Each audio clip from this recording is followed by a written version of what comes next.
कि एस्ट्रोलॉजी में जैसे हम आपका स्वागत करते रहे, हमारा पुराना चैनल है। अब मैंने आप लोगों को ज्योतिष जो जीरो से सीख रहे हैं, उनके लिए मैंने एक नया चैनल बनाया है, ज्योतिष बाय सुनील नाम से। तो आज हम उसमें आपको ज्योतिष की जो गणनाएं हैं, आप कुंडली बनाना कैसे सीखेंगे। तो आप अगर 14-15 दिन भी आप टाइम देते हैं शुरुआत में, तो आप हस्त के द्वारा स्वयं ही कुंडली बनाना सीख जाओगे। तो शुरुआत के जो 14-15 वीडियो आपकी होंगी, मैं उसी में सिखा दूंगा आप लोगों की आप जन्मपत्रिका बनाएंगे कैसे, चाहे वो सप्तवर्गीय हो, सामान्य हो, टेवा हो, किस तरह से कुंडली बनाई जाती है, जिससे आप लोग दैनिक जीवन में अपना कार्य कर सकें। जो भी विद्वान लोग हैं, आप लोग जिस क्षेत्र में भी काम कर रहे हैं, तो कम से कम कुंडली बनाना आप लोग सीख जाएं। क्योंकि कंप्यूटर द्वारा तो कुंडली बनाई जाती है, उसे आपने सॉफ्टवेयर में डाला और निकाल दिया। दुनिया भर के सॉफ्टवेयर इस समय चल रहे हैं, लेकिन वो गणना के द्वारा क्या आपके सिद्ध होते नहीं होते, वहाँ भी गलती हो जाती है। उसे आप पकड़ोगे कैसे? तो इसलिए आपको गणना आनी चाहिए। तो आज हम आपको सरल विधि से सिखाएंगे कि ये है क्या, ज्योतिष है क्या। आपको ये पता होना चाहिए कि ज्योतिष गणना हम कर क्या रहे हैं। कोई विद्वान के सामने आप पढ़ गए तो आप बताओगे क्या कि आप कर क्या रहे हैं। आपको ज्योतिष का ज्ञान होना चाहिए, और है क्या चीज़ ये, उसका भी ज्ञान होना चाहिए। तो पहले ये ध्यान रखो कि जैसे हमारी ये पृथ्वी है, इस पृथ्वी को क्या किया गया है कि एक एक डिग्री पर इस तरह से, ये मान लो हमारी पृथ्वी है, इस पृथ्वी को उत्तर से दक्षिण की तरफ, उत्तर से दक्षिण की तरफ देखो मैंने इस तरह से बनाए रखा है। ये जो काटती हैं रेखाएं इस तरह से उत्तर से दक्षिण को, इसको क्या कहते हैं? इसको कहते हैं देशांतर रेखा। आप लोगों ने पढ़ा होगा, इसे हम कहते हैं देशांतर रेखा। तो ये देशांतर रेखाएं बटी हुई हैं, और जो मेन है जिससे हम गणना करते हैं उसको कहते हैं ग्रीनविच रेखा। ये ग्रीनविच रेखा से यहाँ गणना होती है, और जो इस तरह से कटती है, जो इसको हमारी पृथ्वी को पूरब से यानी पश्चिम से पूरब को जो रेखाएं काट रही हैं, इसको हम क्या कहते हैं? अक्षांश रेखा। पुनः समझ लीजिए, जो उत्तर से दक्षिण की तरफ ये रेखाएं इस तरह से निकली हुई हैं, काट रही हैं, एक एक, ये ध्यान रखो, एक एक अंश पर होती हैं। ये एक एक अंश पर ये रेखाएं होती हैं इस तरह से, ऊर्ध्वाकार भी और इस तरह वर्टिकल भी, इस तरह से कटती हैं। तो ये इस तरह से काट रही हैं अपना उत्तर से दक्षिण की तरफ, इनको देशांतर रेखा या रेखांश रेखा भी कहते हैं। और जो इस तरह से रेखाएं काट रही हैं पश्चिम से पूरब को, वो उसको क्या कहते हैं? इसको कहते हैं हम क्या? अक्षांश रेखा। अब ध्यान रखो, अक्षांश रेखा हो गई। जो इसको मध्य में काटती है, इसको हम कहते हैं भूमध्य रेखा। जो सबसे बड़ी रेखा होती है उससे हम क्या कहते हैं? भूमध्य रेखा। भूमध्य रेखा को विश्वत रेखा भी कहते हैं, या इसी को नाड़ी वृत्त भी कहते हैं। तो इसमें आप लोग भ्रम में मत पड़ जाना कि किसी ने विश्वत पूछ कर विश्वत रेखा कहाँ है, तो समझ लेना भूमध्य रेखा को ही पूछ रहा है। कोई कहे कि नाड़ी वृत्त, तो नाड़ी वृत्त पूछ रहा है, तो इसका मतलब समझ लेना वो भूमध्य रेखा के बारे में आपसे बात कर रहा है। अब इस पृथ्वी को हम किस तरह से करते हैं? दिशा का ज्ञान। ये पूरब है, ये पश्चिम है, ऊपर उत्तर, नीचे दक्षिण, ये दिशा का ज्ञान है। तो इस तरह से आपने देख लिया देशांतर रेखा, अक्षांश रेखा के बारे में आपको पता होना चाहिए। उसके बाद भूमध्य रेखा कहाँ, ग्रीनविच रेखा कहाँ। इसी से ही पूरे हमारी जो गणना होती है दूरी की, तो क्या चीज़ हम कह देते हैं कि भाई भूमध्य रेखा से, जैसे हमारे यहाँ हिंदुस्तान में हमारी क्या रेखा है जिसको हम मानते हैं, वो मिर्ज़ापुर के पास है। मिर्ज़ापुर के पास है रेखा, जिसका मान होता है 82 डिग्री 30 अंश। 82 डिग्री से ही हम अपने यहाँ जो घंटा मिनट की जो गणनाएं होती हैं, वो हम वहाँ से करते हैं कि हमारे इतने बजे सूर्योदय हुआ, इतने बजे सूर्यास्त होगा। तो दिन की जो गणना होती है हमारे यहाँ, वो मिर्ज़ापुर के पास जो 82 डिग्री है, उससे हम गणना करते हैं। मान लो ये भूमध्य रेखा है, यहाँ से हमारा कहाँ पड़ेगा? इधर पड़ेगा। तो वही हम गणना करते हैं कि हमारी दूरियों का कैसे पता करते हैं।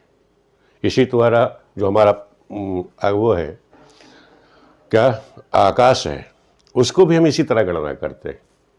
वहाँ क्या होता है कि जैसे मैंने बताया अक्षांश रेखा, देशांतर रेखा, इसी तरह वहाँ भी गणना यहाँ जो शुरू करते हैं, जैसे यहाँ 0-0 से करते हैं, तो वहाँ क्या करते हैं? मेष राशि के 0-0 डिग्री से वहाँ प्रारंभ कर देते हैं कि हम वहाँ पूर्व की एक दिशा में ले लेते हैं, निहित करते हैं, और वहाँ से हम गणना शुरू करते हैं मेष की 0-0 डिग्री से।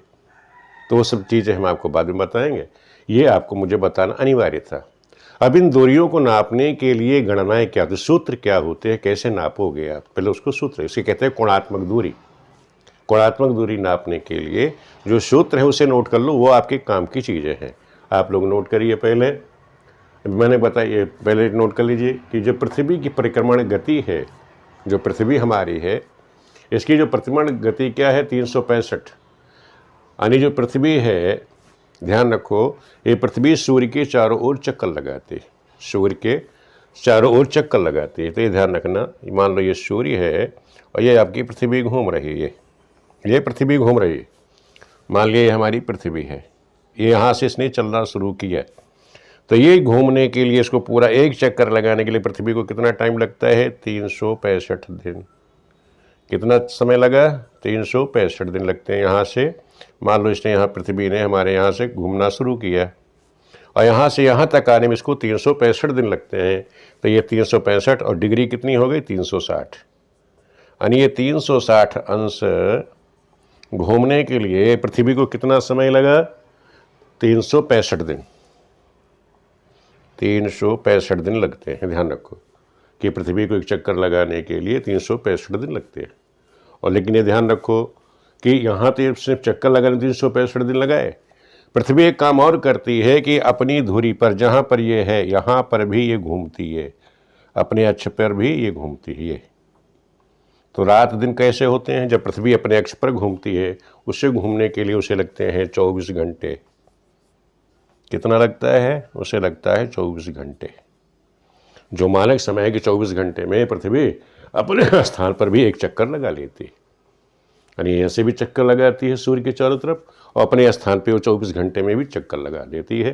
तो ये भी आपको ध्यान होना चाहिए। कोई पूछ बैठे कैसे क्या होगा, कैसे रात दिन होते हैं, साल में पृथ्वी कैसे सूर्य के चक्कर लगा लेती है, ये भी आपको ज्ञान होना चाहिए। ब्रह्मांड का हो गया, ये आपका पृथ्वी की गणना कैसे आप करोगे, कहाँ पे कि देश कहाँ हमारा है, किस स्थिति पर हम स्थित है, उसकी जो गणना करते हैं हम यहाँ से करते हैं, अक्षांश और देशांतर रेखाओं से। और यहाँ जब सूर्य की गति, सूर्य के चारों जो पृथ्वी घूमती है उसकी जो गति है, उसकी कोणात्मक गति है, उसकी भी हम गणना करते हैं। आज इसी सबके सूत्र आप नोट कर लो। पहले कोणात्मक दूरी यानी काल की परिभाषा, उसकी गणना हम कैसे करेंगे उसे आप नोट कर लीजिए कि 4 सेकंड। आप घड़ी जैसे स्टैंडर्ड आप लोग जानते हो, घड़ी का तो देख ही रखा आपने। जिस तरह घड़ी क्या है, गोलाकार में घूमती है, ऐसे पृथ्वी हमारी गोलाकार में, अंडाकार में घूमती है। तो उसी समय समझ लो कि 4 जो सेकंड है उसको कहते हैं 1 प्राण। 4 सेकंड बराबर 1 प्राण हो गया, और 6 प्राण बराबर 1 पल होता है। यानी 6 प्राण बराबर 1 पल, यानी 6 प्राण बराबर 1 पल, यानी 1 पल बराबर कितना हो गया, 24 सेकंड के होता है। यानी 6 चौको 24। 60 पल बराबर 1 घड़ी, यानी 60 पल बराबर 1 घटी। 1 घटी को घटी भी कहते हैं, ध्यान रखना कि 60 पल बराबर एक, कहीं घड़ी पढ़ा लिखा मिलेगा आपको, कहीं घटी लिखा मिलेगा, तो इसमें भ्रम में नहीं रहना, दोनों एक ही चीज़ है। और 60 घटी बराबर 1 अहोरात्र। 1 अहोरात्र मतलब 24 घंटे, यानी जो रात दिन होता है उसको अहोरात्र कहा जाता है, 1 अहोरात्र होता है। यानी 60 घटी बराबर यानी 24 घंटे रात दिन ये बराबर हो जाते हैं। 1 घंटा बराबर होता है 60 मिनट। ये जो 60 मिनट है इसी को हम कला भी कहते हैं, ध्यान रखो। चाहे इस भाषा भी जब ग्रह स्पष्ट आप करोगे उसमें कला बिकला आएगा, अंश कला बिकला आएगा, तो उसको भी आप ध्यान रखोगे तो उसमें कोई अंतर नहीं है। 1 घंटा बराबर 1 अंश, अंश घंटा बराबर ही होता है। और 60 मिनट बराबर 60 कला के होगा, और 1 अंश बराबर होता है 60 मिनट यानी 60 कला। तो क्या समझ, जब देख लिया हमने कि 1 घंटा बराबर 60 मिनट यानी 60 कला, और 1 अंश बराबर 60 मिनट यानी 60 कला। तो इसका मतलब क्या हो गया, घंटा और अंश आपस में बराबर हो गए। तो 1 घंटा बराबर 1 अंश भी आप कह सकते हो। तो 1 मिनट बराबर आपका 60 बिकला हो गया। 1 मिनट बराबर 60 बिकला होता है, और 60 बिकला में 60 सेकंड होते हैं। यानी मैंने बताया कि बिकला और सेकंड आपस में बराबर होंगे, कला और मिनट आपस में बराबर होते हैं। ठीक है। तो इस तरह से जो घंटा मिनट जो हमारी पुरानी विधि है, हम पुरानी विधि में कैसे गणना करते हैं, कला बिकला में करते थे। अब घंटा मिनट है, मिनट सेकंड है, तो उसको भी हमें पता होना चाहिए, उसका आपस में संबंध क्या है ये भी आपको पता होना चाहिए। क्योंकि भ्रम में पड़ जाओ, किताबें आपके पास आ जाए तो चिंता मत पढ़ना। तो आपको ये चीज़ पता होनी चाहिए। अब ये देखा मैंने बताया यहाँ मिनट और कला का संबंध आपको बता दिया। अभी आपको मैंने बताया था घटी पल, ये जो घटी पल है इसका घंटा में क्या संबंध है ये भी आपको पता होना चाहिए। तो 2.5 घटी, 2.5 घटी बराबर 1 घंटा। मैंने बताया था, देखो अभी यहाँ कि जो 60 घटी है, 60 घटी बराबर कितना हो गया, 60 घटी बराबर 24 घंटे। तो 1 घंटा बराबर कितना हो जाएगा, 60/24 हो जाएगा। ये इसको देख लो आप लोग कि 60 घटी बराबर मैंने बताया था 24 घंटे, यानी 60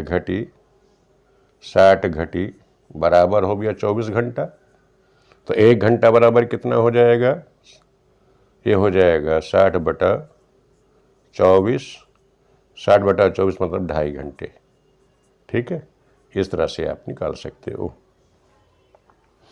यानी 60 घटी, तो 1 घंटे में कितना हो जाएगा, 60 ये घटी हो जाएगा, ये 2.5 घटी। ठीक है, तो इस तरह से आप इसकी गणना कर सकते हैं। तो 2.5 घटी मैंने बताया था, 2.5 घटी ये जो आपकी आई, देखो 2.5 घटी बराबर 1 घंटा हो गया, 1 घंटा निकल आया आपका। और इसी तरह 2.5 पल बराबर फिर 1 मिनट हो जाएगा, और 2.5 पल बराबर 1 सेकंड हो जाएगा। तो ये सूत्र आप लोग नोट कर लीजिएगा। ये चीज़ ही आपकी पूरी गणना में, ज्योतिष गणना में आपके काम आने वाली है।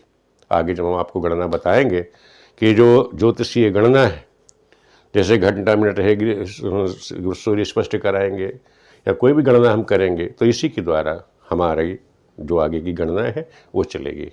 तो अगली वीडियो में हम आप लोगों को बताएंगे कि किस तरह से दिन रात बनते हैं, चंद्रमास, नक्षत्रमास, सौर्य दिवस, ये सब क्या है, इस सब के बारे में बताएंगे। फिर आगे फिर हम आपको बताएंगे इष्टकाल कैसे निकाला जाता है, सूर्योदय सूर्यास्त कैसे निकाला जाएगा, लग्न आप कैसे निकालेंगे, फिर कुंडली कैसे बनाना आप सीखेंगे। वो सारी चीज़ें हम आपको एक एक स्टेप बाय सिखाते जाएंगे। मेरे आप लोग जुड़िए रहिए, ज़्यादा नहीं, 14 दिन भी आप जुड़ोगे तो आपको कुंडली बनाना हम सिखा देंगे, ये हमारी गारंटी है। तो आप लोग ये पहले नोट कर लीजिएगा, क्योंकि आपको बेस पता होना चाहिए हम सीख क्या रहे हैं। तो आज हम आपको बेस बताया आपको ज्योतिष का, कि ज्योतिष का बेस क्या है। ज्योतिष का बेस पृथ्वी और ये आकाश मंडल, इसमें पृथ्वी किस तरह सूर्य के चारों चक्कर लगा रही है, उसके द्वारा समय गणना होती है। और दूरियां जो हम नापते हैं आपस में, कि हमारा देश जैसे मान लिया मिर्ज़ापुर है, वहाँ से मेरठ कितनी दूर है, दिल्ली कितनी दूर है, वहाँ से वो कितने किलोमीटर है, उसकी कैसे गणना करते हैं, ये तो किलो मैंने भी आपको बताया इसके द्वारा। और गणना कैसे की जाती है वो भी मैं अगली वीडियो में आपको बताऊँगा। वीडियो देखने के लिए सभी मित्रों का बहुत बहुत धन्यवाद।